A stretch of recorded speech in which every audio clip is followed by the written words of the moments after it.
Hey everyone. I'm also on the Lambda Litfest steering committee, so I just wanted to say thank you for coming to the first annual Lambda Lit Festival. On the behalf of the steering committee, I'd like to thank you for joining us today for Indie Voices from Indie Presses and other indie experiences. Today is the final day of the program.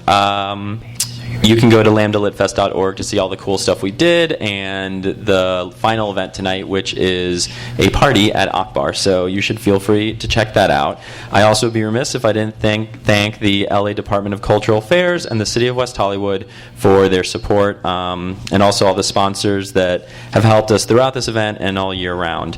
You can always visit lambdaliterary.org for more information. And with that, I guess I'll just get us started here. By introducing everyone, we have Alex Espinoza, Wendy C. Ortiz, and Martin Pousson, and we're going to be doing short readings, and then we're going to get right into chatting about our experiences. So, also feel free to use the hashtag LambdaLitFest if you want to put anything up. All right, thanks, guys. Let's just start. Start? Why don't we start over there and just work our way down this way? Oh, but I hadn't decided what I'm going to read yet. Okay. Do you want me to go? You were okay. ready. So all right. Just as I said I wasn't going to go first, I go first. I'm going to do something I hardly ever do. I'm going to read you a section of a novel that I just completed. It is a story of a family of men, father, son, grandson, and I guess one of the main issues that I sort of want to deal with this book is the way in which oftentimes as men of color, the lengths that we have to go to in order to make a living. And I'm going to read you a short section of one of my characters. His name is Julian. His grandfather was a famous Mexican wrestler, a luchador. And Julian steals a mask that belonged to his grandfather. They have it in a case. And what you need to know about Julian is that he is a student. He's a college student. And he recently lost his job, so he's having to hustle to pay for his education. And Julian is, how should I say it? He's well equipped. Let me just put it that way. So I break the glass using nothing but my elbow. Some of the shards cling to my skin and leave abrasions that burn like little angry fires. I'm alive, I think. This proves it. I grab the mask from the case, and two middle-aged ladies clutching water bottles stand and watch. "Stop," one of them shouts. "Call security," the other screams. Fuck them, I think. This here's mine. It's part of my history. Totemic. I repeat the word in my head a few times as I bolt for the door. It holds power. It's not meant to be displayed in a shitty case like this. I'm freeing it, and that's what I do. I destroy and I disrupt. I liberate and I cut things loose. We're meant to move and wander. I hop in my car and haul ass out of the parking lot, and I won't ever stop. I won't ever get caught. I zigzag through traffic, speeding around slow-moving trucks and vans. I cut drivers off, and they honk and they give me the finger. My cell vibrates. A text message from one of my clients. A married guy named Drew. "Come fuck me," he writes. "I'll pay you the usual." I'm on the east side and Drew's in Santa Monica, and when I type his address into the map app that I use to whip through the city, a small map pops up. I'm the light blue arrow sitting still right there at an intersection of Anderson and 4th in Boyle Heights. He's the green dot near the blue smudge with the faded gray words that spell out Pacific Ocean. And between us, there's an endless grid of lines representing streets and freeways, alleys and service roads. Some are yellow in spots, others throbbing bright red like arteries about to burst. His neighborhood is wide lawns and lush green grass, its palm trees lined up along the curb swaying in the salt-scented air. Its houses decorated with Talavera tiled arched entryways and thick wooden doors with hinges that groan when they open. I park a few feet away from his 2-story house. Walking across the lawn, I try to act cool, like I belong. I'm in a pair of baggy jeans and a black tank top. I have a shaved head, and I'm tattooed. And in broad daylight, anyone can see me. Here, I'm suspicious. I rehearse in my head what I'll say if a black and white rolls up. I'm lost, officer. My car stalled, officer. No, I'm not carrying any weapons or drugs, officer. Yes, you can search my car, officer. I stroll up to the driveway, all slow and natural. Inside, though, I'm relieved to have cleared the few feet from my car to his front door without attracting any attention. He's in a dress shirt and tie, and when he answers, there's stubble along his chin and his jawline. And I rub it with my palm, and he breathes deep. I love when your fingers smell like tobacco, he says. The walls of the hallway are cool to the touch. Pictures crowd the top of a small side table. His daughter holding a baseball bat. His wife, Meredith or Mercedes or Michaelia, some white lady name like that, with her arms around an old woman wearing a big hat and too much jewelry. Drew crouching next to a black lab. Walking past the bathroom, I hear a low, constant hiss coming from the toilet, and a pair of lace curtains sway in the breeze, and I can smell the ocean. And I imagine boats bobbing along the water and try listening for the screech of seagulls drifting in the sky. Drew knows the drill. From his wallet, he takes out some bills and sets them on the nightstand next to the bed he shares with his wife. I undress and I lie down, the sheets soft against my back, the pillows perfumed up by the scent of dryer sheets. He unzips his slacks and he pulls them down, but he keeps his dress shirt and his tie on. The metal clasps of his garters graze my bare thighs, and instantly I'm hard. That's how mine works. It's automatic, like turning the power switch on. He straddles me and we go at it. I've fucked guys in supply closets, Target bathroom stalls, airport bathrooms, gas station bathrooms, department store dressing rooms, empty fields along secluded roads, adult bookstores with flimsy plywood walls where tokens get lodged inside coin slots. Countless hotel rooms, so many hotel rooms, rest stops beneath a narrow stairwell, a sleazy motel where a biker high on meth busted down the door and rammed his fist through the off-brand television set, a basement, a storage shed, the cab of a big rig truck, on the couch next to a client's wife. She was passed out from a combination of oxycodone and booze, and he was on all fours taking it from me, and he kept reaching up to slap her on the face. "See this?" he grunted. "See what you've driven me to?"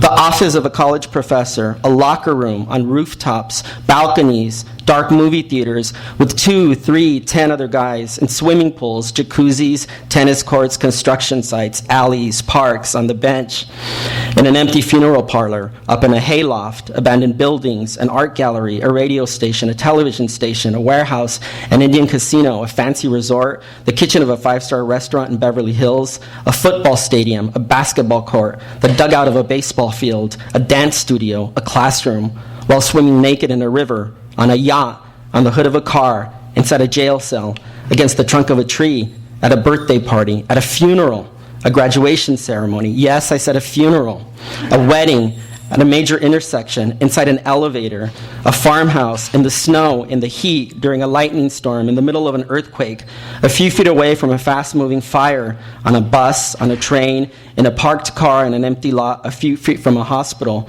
or inside an ugly cream-colored building. People were fighting to stay alive, and babies were just coming into being. Thanks.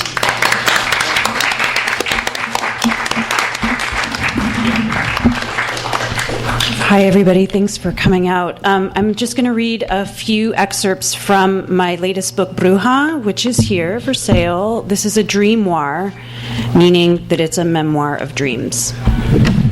Written in, basically about 2002 to 2005. I drove a black truck to visit Olympia. I had cats with me. I parked outside the garage of the first place I ever mud wrestled, and when I opened the door of the truck, the cats kind of spilled out. The cats weren't mine, and I panicked. After unloading some containers of spoiled food, pasta, fruit, lentils, A bunch of cats caroused all around my feet. I was overwhelmed trying to figure out which one was the one I was missing. Some had little tiny slips of paper on the napes of their necks where you hold them when you want them to submit to the power of the mother cat. I saw numbers and some lettering on them, but none of it told me which cat was which. They all looked exactly alike. When I found the right one, I got him into the truck cab, while all the others continued brushing against my feet and calves. The United States had closed all of its borders. I was in a hotel room when I found out on the East Coast near the Canadian border. There was a government man in a blue suit charged with calming large crowds of people. He told us that we could not leave the country, and in fact, we could not go anywhere but the immediate area. The crowd protested amongst itself. We could not believe this turn of events. I said aloud, "Perhaps we can go underwater and declare water sovereign." I was half joking. At the Canadian border, a woman read a prepared statement telling us why we could not cross. It was clear from the way she held her mouth tensely as she read that she had not written it herself. A number of us in the crowd protested her outright. In the small swell of panic, I contemplated what I would do: set fires, burn my way out of the country. I didn't realize I had a serious cut in the bottom of my foot until I walked down the carpeted stairs of the unfamiliar house. I left a trail of thick blood in my wake. I sat down in a chair and looked at the bottom of my foot. In the most tender part was a gash, and the blood wouldn't stop flowing. Sharon Olds helped me clean up the cut. Her manner was gentle, mothering. I grimaced and squealed in her hands with the feel of the liquid she used stinging my open wound. I gave birth to a baby girl. I was at my mother's house. I was dressed in a white half-slip and long-sleeved white silk shirt. A cat asked me if I would nurse her. I knew it was weird. I looked around. I could find a private place. I said yes. In my childhood bedroom, I situated the cat on one breast and the little girl on the other. I called the little girl Lupita. Thank you.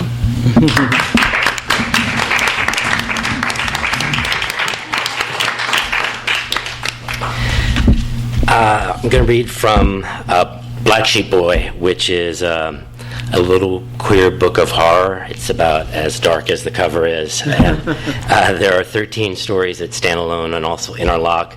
I'll read one excerpt, maybe two. I'll watch myself. But maybe because I'm a writer, I always want to redo things. And I was at a panel yesterday, the morning plenary with Justin Torres, and there was a question at the end that's just been eating at me for about ever since, right? And so I wanted to read a section of the book where there'd be something defiant and also deviant to illustrate what queerness might be, and something sexual as well. But then I also thought I should get something Cajun in here, because the book is about two kinds of queer, the cultural queer and the sexual queer, and two kinds of exiles, right? Because they were both exiled, the Cajuns from their original place, and the queers from their birthplace. Both also are expected to act like a kind of a minstrel in our culture, right? A kind of a comic, an entertainer. So I try to flip that with the horror and the fantasy that run through the book. So this, since Mardi Gras just happened, I thought I'd read a little section of a Mardi Gras story. On this one day, and this is Altar Boy, on this one day, in this one festival, everyone was someone else.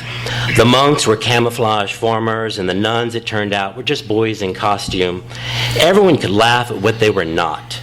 Everyone could gawk at the made-up faces, but no one, not one Mardi Gras reveler in the whole town, looked straight ahead at the fact that they were dancing on a mass grave, marching a parade right over the dead ground of a phantom people. In the Catholic Church, death calls for last rites and a host of ministrations. But at Mardi Gras, even the altar boy was drunk and the priest was absent without leave. So everyone kept dancing and the fiddles kept sawing the air, muffling the laughter of the two teenagers as they hog-tied my arms and slid lard over my body. One of them kept chugging back a bladder of beer while another dragged his foot into the dirt like a pony gaming for a race. They'd spotted me in a booth trying on a plastic tiara. "Little Queen," they shouted in unison. "Little Fairy." Both were from Ascension, from Sacred Heart. Two of the older boys at the camp, young men, the priest called them, they'd been expelled from the same high school and had formed their own scouts, the Wild Boars. For Mardi Gras, they wore the choir dress of altar boys, each with a black cassock and a red sash. But at Redeemer, they wore football jerseys and lace-up pants even off the field. They grunted in the halls and chased sissy boys like me into corners and stalls. When they tugged at their lace crotch, I should have turned my head, but my eyes roamed again and again, and my wishes rose up like flames. I wished for the touch of another boy, it's true, even at 9, even at camp. And the Wild Boars delivered that wish every time they cornered me. Once that summer, they chased me into a watery bog, then yanked down my wet trousers all the way down to my ankles while I turned crawfish red. On Mardi Gras Day, though, they skipped the baptism and went straight for another sacrament. While my eyes flipped into my head, they delivered hard punches to my chest, hard jabs at my face, and stinging gobs of spit. The lard they smeared on me ran down like limbs in streaks, like greasy ribbons, as they started calling animal names in my ear. My legs began to buckle and my lungs emptied out. Then the sky opened up and a black cloud of rain fell over us. I went tearing out of their carnival tent toward the streets of town. The grease seemed to speed me through the air as I pulled farther and farther away from the Wild Boars. But their grunts were echoed by others who spotted that tiara still on my head and a tassel of feathers trailing my feet. The grunts rose to shouts and roars and fiery words. Papa stood on the sidewalk behind Mama, his hands covering his face, while she lifted up her eyes and her spirit fingers in prayer. Any other boy might have run in their direction, might have repented in a white-hot flash, but my legs wouldn't move that way, and my arms were still bound behind my back. So I ran right past my parents, right past the crowd of revelers in the street, and right to the top of the marble steps of the church where I waited for my wings, waited for my capitan, waited for the whole of Carnival to end in ash.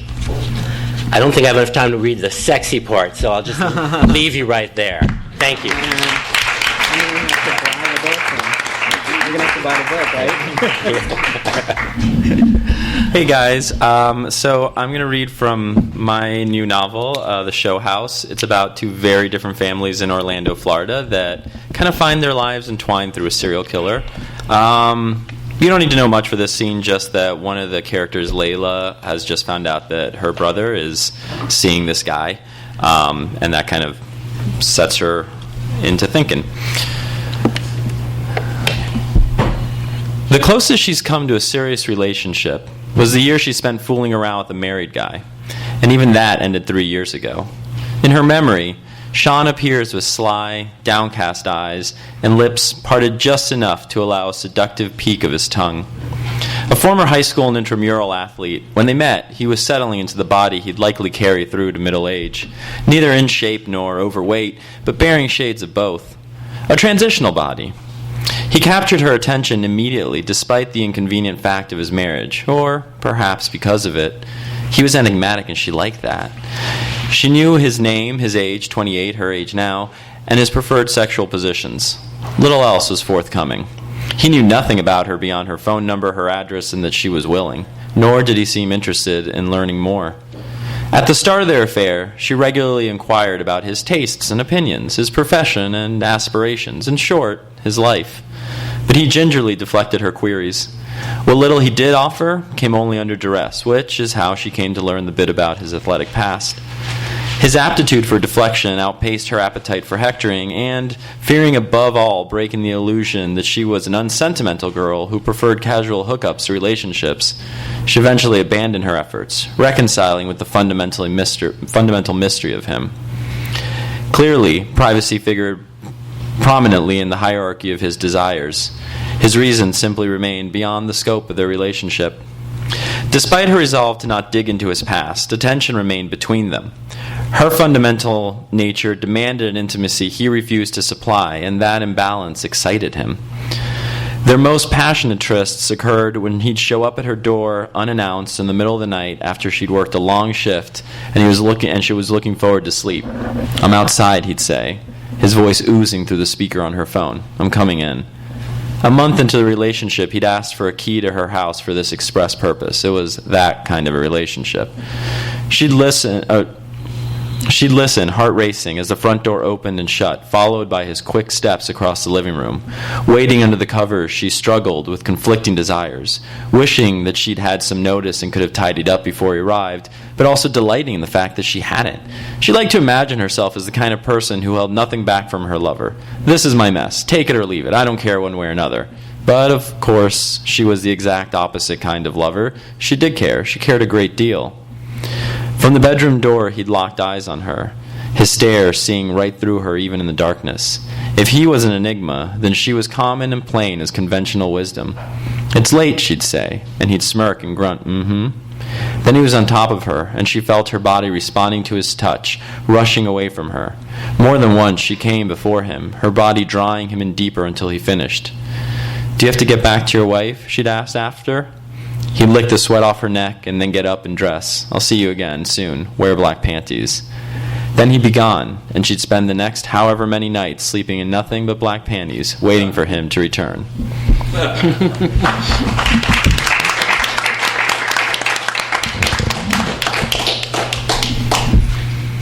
So I guess we should probably start off by maybe talking a little bit about each of our journeys to publishing, and how we maybe promote our stuff in this indie world. Do you guys want to, Wendy, do you want to start? Sure. So I've had a sort of roundabout trip through publishing, and so to give you the sort of shortened version of it, I will start by saying that it was like, I think 2012, that I had an essay appear in the Modern Love column in the New York Times. And what I learned from that experience is that when you publish an essay like that, the next day agents start calling you immediately and they're like, "Where's the book? Can we have the book?" And I did not have a book that was about that column, but I had a draft of my first book, Excavation, and I was like, well, I don't have this book, I have this book. And to sort of make this very short, I did end up with an agent who tried to sell Excavation, which kept getting all of these fabulous, like, "We love this is so dark, this is so unusual, the writing is beautiful, but we don't know how we would market this." And it does have difficult content. So at the same time that all of this was happening, I reached out to a local independent press, writ large press, about an entirely different manuscript. So while everything was kind of happening for Excavation, I had already reached out to this press whom I respected greatly. They were doing all of these cool projects in Los Angeles. They still are. They're doing one this summer that's called 90 by 90, very focused on like just literary stuff happening like out in the streets and people being a part of it and organizing things themselves. I admired them so much, I did not even consider another press for this other book, which became Hollywood Notebook. I wanted a local independent press. I admired them. They said, yes, we would like to publish this. And that was supposed to be my first book. But because of small publishing and independent presses, things can get pushed back. So what ended up happening was Excavation became my first book because when my agent could not sell it, I had another person express interest, and he is a small independent publisher, Kevin Samsel of Future Tense Books. He reached out to me after reading an essay of mine that encapsulated what Excavation was about.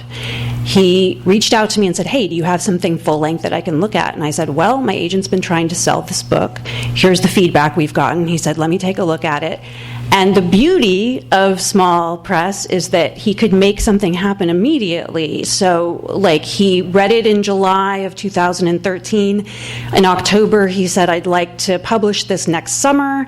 And I was like, oh my God, now we're, like, this is a fast track, and oh my gosh, this is amazing, which is not the experience that everybody has, but it's more possible with small press and independent press. So Excavation became my first book in 2014. Hollywood Notebook was pushed to 2015, and that was published by local Writ Large Press. And What press? Writ Large Press.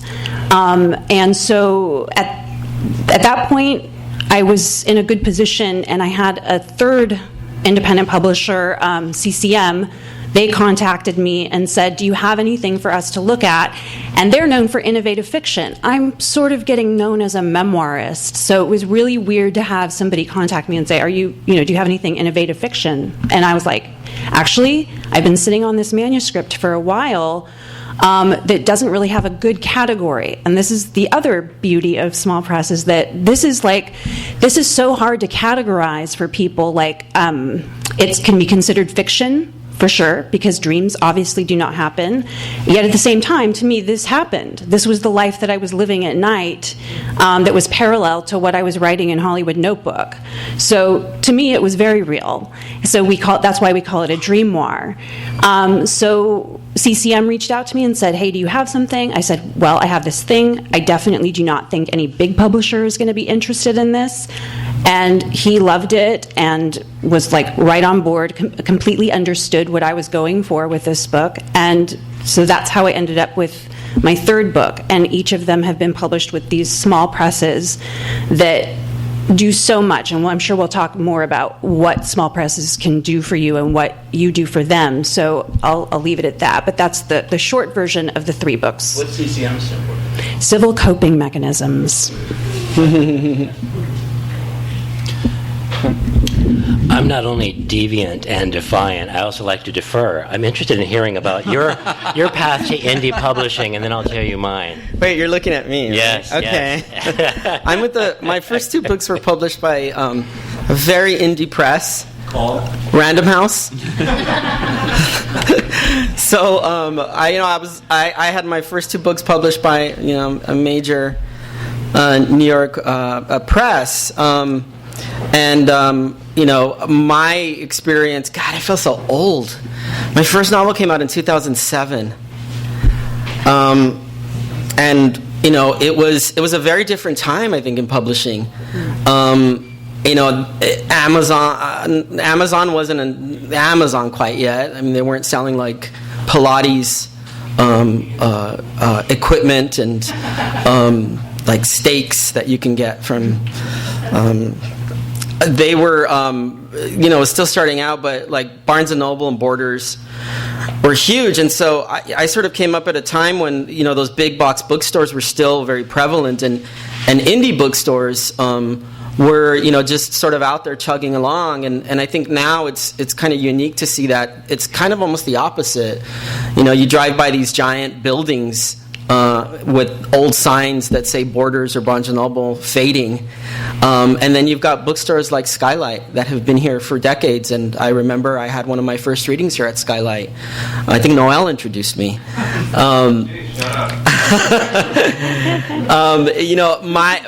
My road to publishing, you got to understand, like I ended up, I was, the week before I started graduate school, I was folding T-shirts at the mall. I used to work at Hot Topic. People usually make that face, like, we worked there? I was in Goth, though. I ended up in this really, competitive MFA program. I was the only, person that looked like me, tattooed and with big hoop earrings. I walked in on the first day wearing a backwards baseball cap, and baggy dickies, and I think my peers were like, who the fuck are you? Like, who let this guy in? They really didn't know what to do with me. And so my experience, I guess, has always been, in those spaces as sort of an outsider. And, I ended up landing a great literary agent at a time when I really wasn't looking for a literary agent. I was at a writers conference, and I had gone to 2 writers conferences in 2 weeks. Don't ever do that. I strongly recommend that unless you take your antidepressants with you, you have to do that. Your anti-anxiety medication. I was at 2 writers' conferences, and by the time I got to the second one, there was an agent there, and a couple of us had lunch with her, and she was asking us what we were working on, and she got to me, and she's like, "What are you working on?" And this is my first book, and I was like, I was just so out of it, and I was so jaded, like I feel right now because of the damn time change.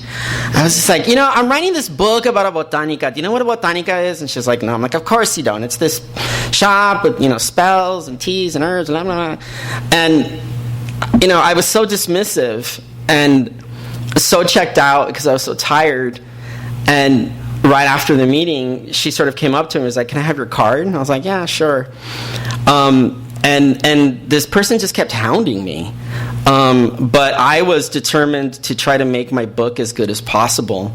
And that's sort of how I ended up getting published. And when she contacted me and said she was sending it out and everyone was interested, I was like, well, who do you mean by everyone? And then she was telling me, and I was like, really? I didn't realize I was writing that. So, but as far as like indie presses go, I think that there's something to be said about publishing with a big press versus publishing with a small press. When my book came out, my editor was editing Charles Frazier, and she'd worked with E.L. Doctorow and Norman Mailer. Like, I was competing with Norman Mailer. I think we know who's going to win, right? So, I think that one of the tricks with working with a big press is that you do have to find yourself sort of fighting for attention. If you're like the underdog like me, you find yourself fighting for attention, fighting for your editor's attention, in a way that I think small presses have the advantage of really cultivating the voices of the writers that they're working with. Like, I love the work that Unnamed Press does, and I also love the books that Counterpoint puts out. The book that I'm working on right now, I can tell you right now, it's not going to be a big press book because there's too much sex. Not that big presses aren't shy about sex, but I think that the realities of the publishing world... Heterosex. That's true. I think the reality of the publishing world is changing now, and you're seeing more a trend towards the sort of indie upstart, those voices that historically have been marginalized. And I think that it's opening up in such a way that now there's an allowance for voices that are different, that are not mainstream, voices that are rough and that aren't afraid of getting dirty. And I'm hoping that my next book finds a place in a press that's going to be willing to let me do whatever the hell I want. Not that Random House didn't, but it's different. I want to actually jump in a little bit and go back to something that you said, Wendy, about difficulty categorizing books. I think that's something that people often overlook when they're either starting out with the first book and hoping to get the big 5 publisher, or really any kind of placement. If you've written a book that isn't easily marketable or easily categorized, you're going to have a hard time getting an agent, getting the book published at a big guy. That happened with me with my book, The Show House, that Unnamed was very good about taking on books that don't fit like a particular sort of genre, and mine kind of goes across genres a little bit. It's a mystery, but a mystery doesn't have a whole lot of mystery. It's like a serial killer book, but it's really about families. So it's one of those ways that small presses are great, because they will work with you on how best to market your book, how best to get the story out there and put you in conversation with other authors that maybe have been defined a certain way, but actually, show the broadness of everyone's work. And small presses are great for that kind of thing. I assume Rare Bird does the same thing, from what I've chatted with them about. And I want to thank Rare Bird. hardest working woman in the publishing industry here in LA is Julia Callahan.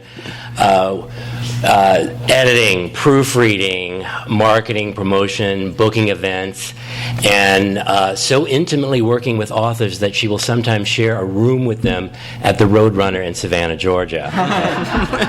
Also a leader, I think, of white wine of some sort. Yeah. So thank you to Red Bird. Thank you to Unnamed Press for putting together the panel. And to Skylight Books. I had my book launch here, and I was really grateful. It was a fantastic event. I'm happy to be back. The question of categorization is what we were just on, right? So if I looked at mine, I could see how one of the big five would not know what to do with this, because the subjects include gays, fiction, Louisiana fiction, Bayou fiction, Cajuns fiction, Bildungsroman, I can never say that properly, magic realism. I think we could have put horror and fantasy on there too and still not be done with it. And I think we always have multiple answers for what is the book. I'll work backwards. So the great part about working with Rare Bird is they weren't worried about categorizing it, and I had complete freedom with it. I'd even, in the hopes of having some next edition, done some other work on the afterward, right? I just keep at it. I can't let go. And they let me work on it until the last minute and took it out of my hands. There was never a question of there was never a question of domesticating the queer sexuality in this book.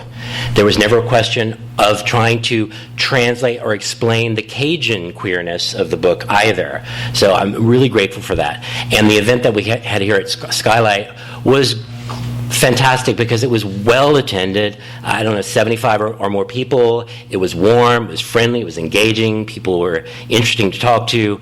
Now, doubling all the way back to where I started, I have a lot of dirty secrets. One is, like Wendy, here's my dirty secret. I got an MFA in nonfiction, not in fiction. Same.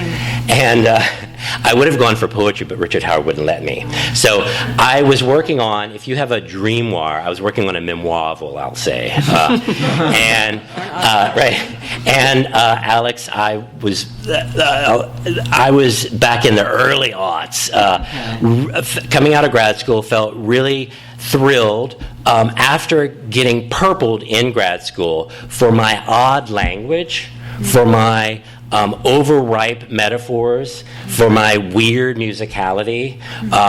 Really, that was driven out of me in my grad program. So I wrote these simple, clean little sentences, and this book then went to a major house, and the major house bought it. That was Riverhead. But then when they bought it, we had this meeting, and they said, we don't like all this other part after the marriage. So the first part is the marriage of a heterosexual couple that's on the rocks, and then this weird story about a little boy. And they didn't want that part. And they said, well, maybe if the parents told that part. They started pitching out several ideas, and I thought, fuck it, no, I'll give you the straight book you want. And so I wrote No Place, Louisiana. And the big house did that, right? They move in that way. They attempt to normalize the content of the book and to make it universal so that it then is easily marketable, right? It was a book of Southern Gothic fiction. There you go, right? There's no other question about how to categorize it. It was a purse-sized book, and although it was a Rashomon story, a he said, she said, husband and wife story, they only put the woman and the daughter on the cover, so it was clearly a woman's book, right? And then it was reviewed as such. Now, it was widely reviewed, and they sent me on a book tour. But they also made me change the ending because they thought it was too crazy. So they sent me on the book tour, and then that's it. Killed, right? You're quickly remaindered if it doesn't become a bestseller, so your book is no longer in print. And I would go on a book tour, but I went to Barnes & Noble, where there's just the bookstore owner and you maybe, and they're apologizing because people don't really show up at those stores anyway. And then I thought, the hell with that. I'm not doing another book that way, even though my agent said, write the sequel, right? Write the sequel to No Place. We'll sell that. I said, no, I'm not going to do that. So instead I wrote poetry, and the poetry let me get really strange again, let my voice come out again. My other dirty secret, as I've joked before, is that I'm as a Bayou boy, I really wanted to be the punk rock Barbra Streisand. So in Sugar, I got to be the punk rock Barbra Streisand. And then I took 13 years to write these stories one by one because I wanted them each to stand alone. And when I was done, and my agent, the same agent, tried to go to the big houses, the question was categorization. So it does come full circle. And it was really hard to convince them that there was one way to sell this. And so I was really happy to find a home at Rare Bird, and really happy when I do bookstore appearances to be at indie bookstores. And I'll just end with this. So I already want to redo my reading, because in the front row, you can't see it, is a guy with a Tom of Finland t-shirt, Tom of Finland tattoo, and boots. So now I wish that I read the story that they definitely would not have published at Riverhead. That's the one about the boy fucking a skinwalker. So I would have read that one, but I can't redo it. You'll have to read the book to find out. Yeah. A skinwalker, a shapeshifter. Yeah. And I have to say, I was worried about reading the section of my character having sex with a married man. Can I just say that on the subject of content, what I neglected to mention about my first book and why all of these people were responding to it the way that they were responding to it is because basically it's the story of between the ages of 13 to 18, my teacher, one of my teachers, my English teacher in junior high, initiated a sexual relationship with me. I knew that if I were to, get lucky and get a big publisher, I knew that it would be a lot tougher to market the book the way that I imagined marketing it. I was fearful of them turning, who knows what the cover would have looked like of that book. I imagined all of the worst things, like how are they going to make this really salacious? Are they going to turn this into a weird Lolita story? Are they going to, what could they possibly do? They're going to do everything that they can to make money. So that fear lived within me as much as I was still wanting, yes, of course I want a big publisher. In the end, I was really happy that I had the control that I had with my small press because I was able to choose a cover. I was able to be direct and say, this is what I want. This is how I want to market it. If I ever saw any copy that went out by my publisher that I felt didn't really represent the book accurately, because it's you want to be accurate when you're describing this type of story. People get really upset when they hear what it's about.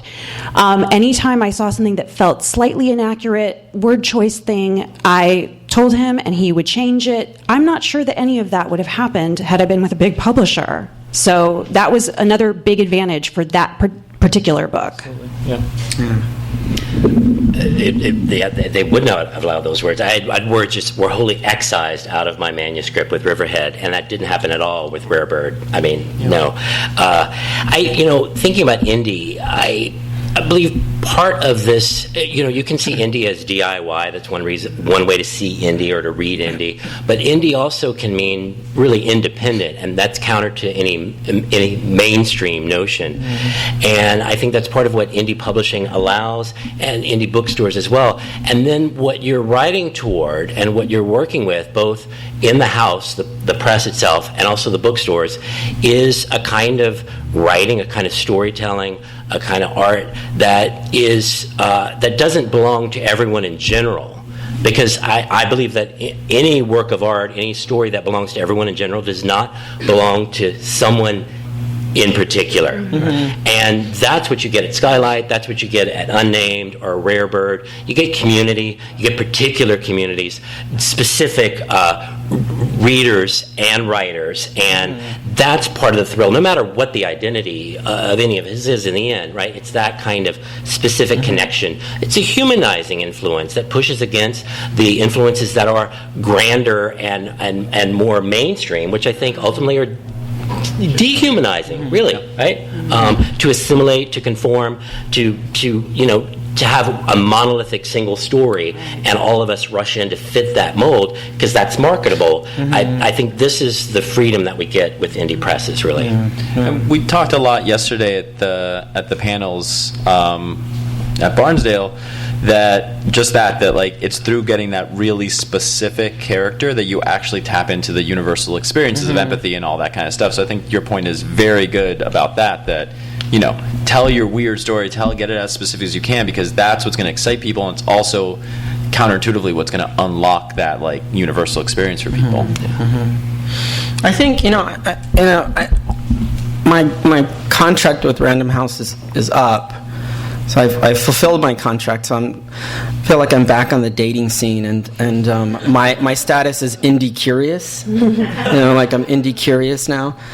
But I do have to say I didn't really have a problem in terms of what my editor wanted out of me. We didn't have these awkward conversations about like, well, make the drag queen, I don't know, a truck driver, or make the meth addict who's sort of bi-curious, a husband with 2 kids and a wife.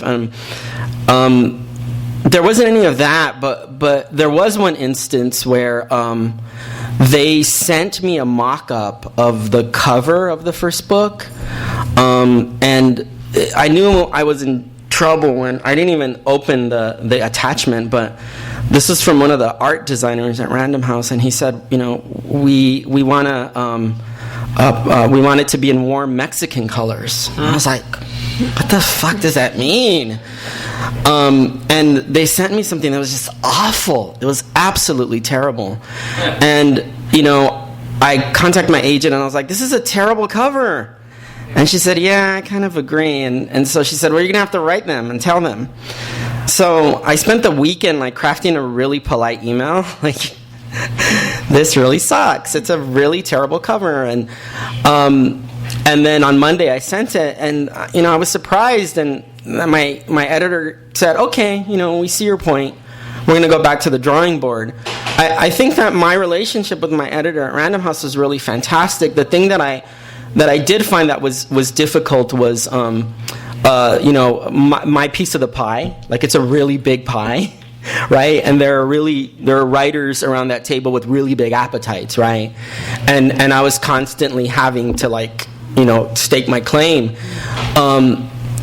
And also my second book came out at a really awkward time. It was when Random House gobbled up Penguin, and it was just there was a lot of shuffling going on over there, and my publicist left, and then I got another publicist, and then that publicist left, and there was all this shuffling about, and I think my second book really got lost in that, and it's it was really unfortunate, and I think that my experience with my publisher for the most part was good. The problem I think that I found was always trying to find my place within that sort of larger mechanism, and I think that indie presses have the advantage of, like I said, really cultivating close relationships with their authors.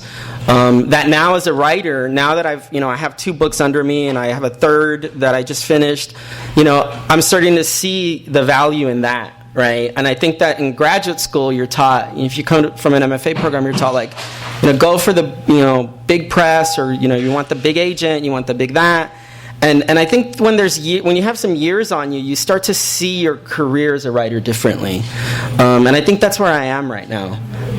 So I'm glad I had that experience with my experience with Random House, but I really do see the value also in what indie presses are doing, and I appreciate it. Maybe it's the right time to bring a few clouds in over the rainbow. Yesterday I kept thinking about the word queer, right? Queer is to counter, right?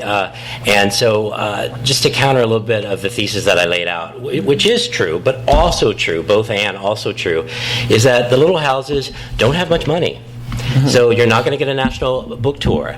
The little houses sometimes have trouble commanding attention from the major reviewers, right? Major newspapers, and that's difficult if your book isn't being reviewed widely to do more with it from there. The little houses also require you really to become a lot more involved in promotion. I didn't do anything with promotion for Riverhead. I just followed orders, right? I just went where they said and did what they said.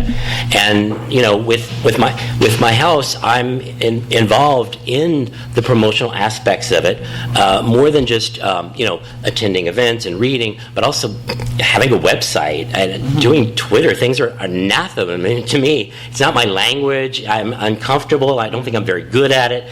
And I think, but for others, that part of it can be exciting, but you should just know that as well, right? There are all the ways in which it can enable, but there are the ways in which you have to get involved. Indie means really putting your individual self in it as well, right? I see the time sign. Is that right? Yeah. I think, let's see. We've been talking for a while. Maybe you guys have some questions about the process. Or... All right, yeah. So you mentioned how doing something with an indie press can kind of feel DIY, not in a good or bad way, but I'm curious, I guess, what the difference between like doing something really indie and self-publishing, and kind of the difference between like a printing press or like a publishing press, if there's a difference, like if that makes sense. Yeah, well, there are great differences, and then the ground is shifting underneath our feet right now. I'm in my English department. I'm actively advocating for faculty that we're hiring who are self-publishing, that we see that as a legitimate way of putting out creative work. My examples always are Walt Whitman, right, who not only self-published but also wrote the first praise for his own book, right, the first blurb he penned, right? And then you can go all the way to the recent past with Kelly Link, whose first book, she came out of an MFA program. She could have gone the New York route, traditional, but she didn't want to. She put her first book out on Creative Commons. It was free and accessible online, but she got Jonathan Lethem to read it. He offered to blurb it so she could go to Big House, and she said, screw that, I'm forming my own press, Small Beer Press, with my husband in North Carolina, and look at where Kelly Link is at now. So you should know that there is a lot of bias, there is a lot of snobbery in academia, in the literary realm, in regard to self-publishing. It was once called vanity publishing, right? But I do think that is evolving and changing, and there are figures that are really respectable. Respectable is not, I hate that. No, that's not what I mean. Who are writing great stories. Who are writing great stories and deserve to be heard, and who cares that they are the ones issuing it, right? So if I could just say for a moment about going back to the clouds, one of the things that I had no idea about, and frankly I feel like I could have learned more about on my own, and I didn't really learn until my third book, was about distribution.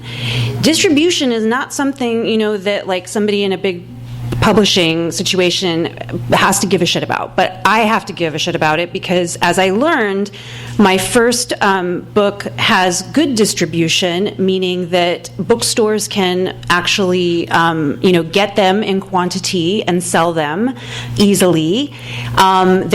Bookstores can also, they're like not waiting for months to be reimbursed. It depends on how big the distributor is. My second book has like literally zero distribution. I don't know how anybody gets it at this point. I'm fine with that. It's just like, okay, there's going to be some weird, hopefully a cult book at some point, because it's hard to get. I'm shocked that there are 4 copies here today. I'm seriously shocked, because it's so hard to get. I didn't have it for a year. So, and people would tell me how hard it was to get. So there's no distribution, so it's like my quiet, weird child that like nobody's going to notice. And then my third book, when I signed the contract, at the time, my publisher was like, I'm hoping that by next year we're going to be distributed through consortium, which in my limited knowledge was like, okay, that's more distribution, great. Well, it's really expensive for a small press to put up the money to belong to something like consortium. So now he's in talks with a different, smaller than consortium, but still another distributor, which would make things a lot easier. I thought that by my third book, I wasn't necessarily going to have to be like carrying them in my car, selling them by hand all the time, but that is untrue. I am still doing that because of distribution issues. I bring books typically like to places like independent bookstores, even just because it's hard for them as well to stock the books when there's little distribution. So I bring the books and I put them on consignment just so that they are on the shelves. Yeah, and a lot, I know Skylight does it. I know Book Soup, where I also work, does it. Like, a lot of independent bookstores have consignment programs. So, like, that's definitely something to keep in mind for distribution. Well, you have to buy the books. Can you say a little more about that? Yeah, the author buys the books? Well, so the author will have the book. Like, generally, you'll get some copies through your through your publisher, or you'll buy the book, and then you'll have like a box of them, and you go. Ideally at cost, right? Yeah, ideally at cost. Yeah, like I know at Book Soup, it's you put 5 books into consignment for 90 days, and and I'm sure they have a very similar program here. So yeah, you buy the books. But yeah, I mean, that was the one thing that I learned when I signed the third contract. I was only given, I said I would get 12 copies. And for some reason in my mind, I was like, okay, whatever, 12 copies. But, you're giving them to people, like you're giving them to important people who might talk about it somewhere. You're giving it to the friend that helped you write it. You're giving it. So then I suddenly had no copies, and I basically had to like break down and beg my publisher, like, please send me some more copies, because I know that I'm going to be doing stuff between now and July, and I need to have copies with me. It's hard for books, and of course they understand, and luckily I have publishers who are willing to go that extra mile, put out the extra money to make sure that I have copies on me. I just want to ask, I was offered a deal where I had to buy 200 copies of the book, and I would not be told about the promotion they would do for it until I signed the deal. Oh. And so I didn't do it. No. Bad deal. yeah, that sounds like you made the right call. Yeah. Is that usual and customary? No, No. that's Buy not. 200 books? No, You shouldn't absolutely have to- not. You shouldn't yeah. have to put out any money. Ideally, you're not putting out any You money. bought books, right? Well, I bought books after the book had been published when I was desperate. I paid like $4 a book. Yeah. And with my first book, I had the opportunity to buy copies of it at cost. It was a very small publisher, and I did that, but it wasn't required. Like, the difference between like requiring you to buy a certain number, like that seems like the only reason there is if you buy the book yourself. They were at cost. Yeah. So. So like if you should have the option to buy it, but you shouldn't be required. Right. You guys think 1-2 more questions? Sure. Yeah. Okay. Yeah. Do you guys want to talk at all about the book, the packaging of the book itself, cover decisions, hardcover versus soft cover, stuff like that? How those things Sure. get made, how involved you are? As I mentioned earlier, the first book I had no control over at all. They chose the artwork, and they made those decisions that including the dimensionality of the book, right, per size, it was called. With this, with Rare Bird, there was more involvement. The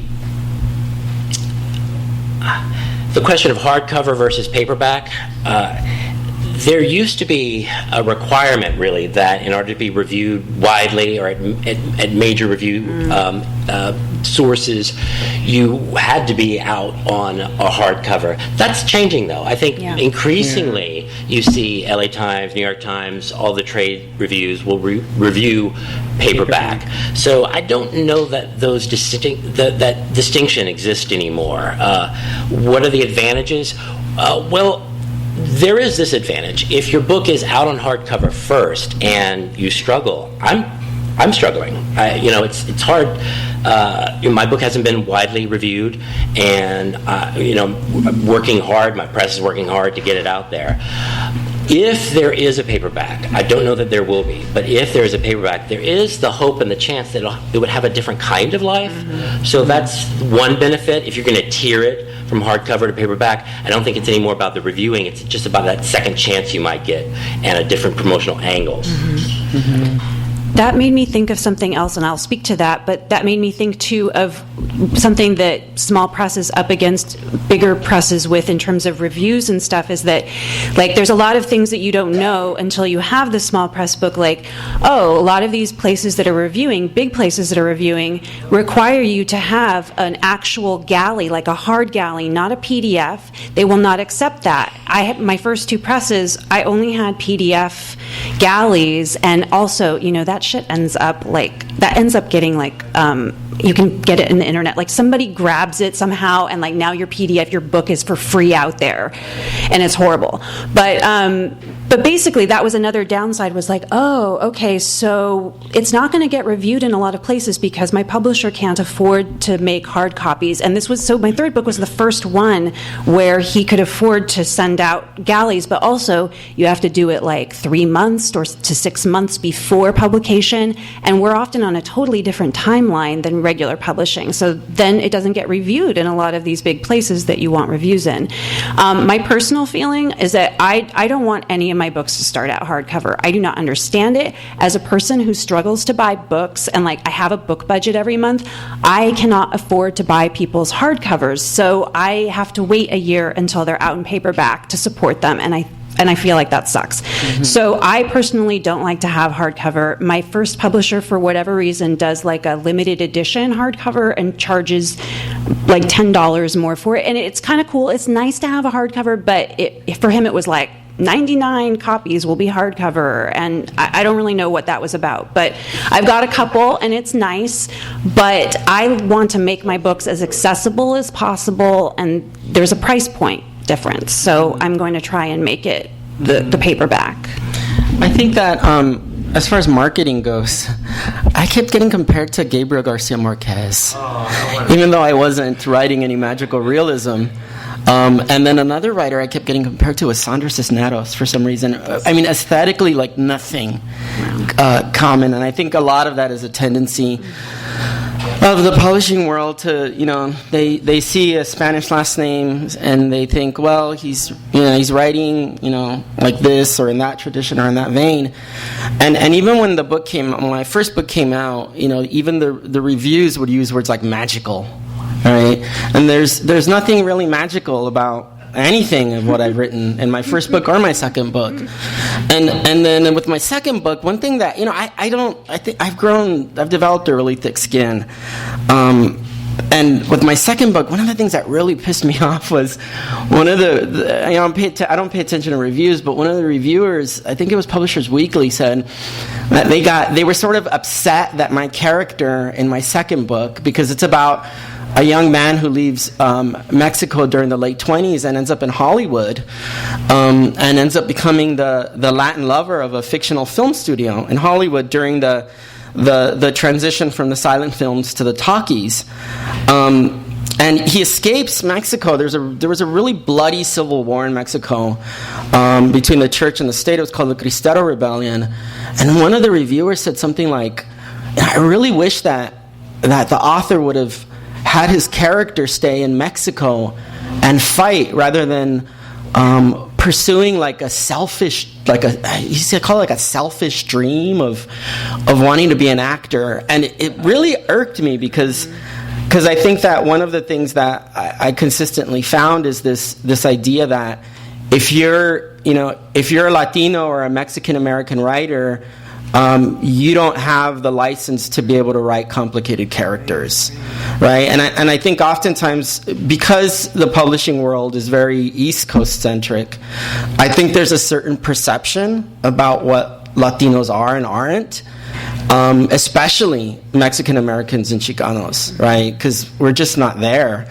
So there's this perception of us, and I think that if you don't fit that, then it pisses people off because you go against their sort of idea. So I was constantly having to correct people And when they'd say, like, your book reminds me of, have you read, like Water for Chocolate? I'm like, nothing like it, but thanks.